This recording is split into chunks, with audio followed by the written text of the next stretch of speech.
probably the biggest challenge are the things like helping students to develop social skills, pro-social skills, and helping our students to develop those behaviors that that don't get them into tough situations or dangerous situations. And that's really hard to teach.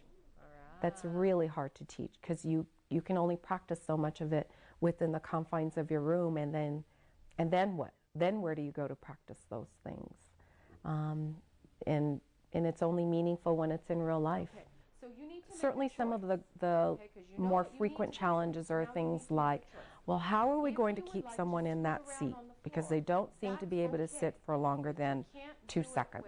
How are we going to get someone to be able to complete their math or language arts or whatever the academic content area is when they can't read a word of what's there? How are we going to get someone to follow directions if they can't process what we're saying very easily? So it's all the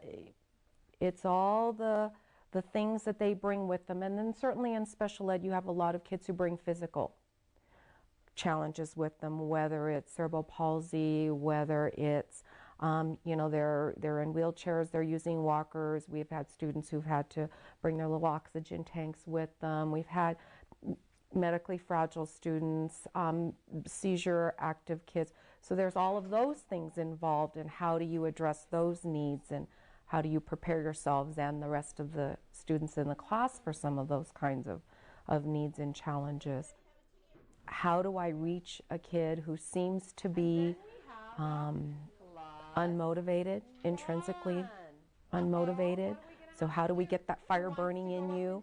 How do we hook you? And then once we've hooked you, how long can we keep you dangling like that and keep you interested? So a lot of times it means you've got to become someone other than who you normally are. So you do that goofy stuff, you do that playing around kind of thing, and just try and keep them interested.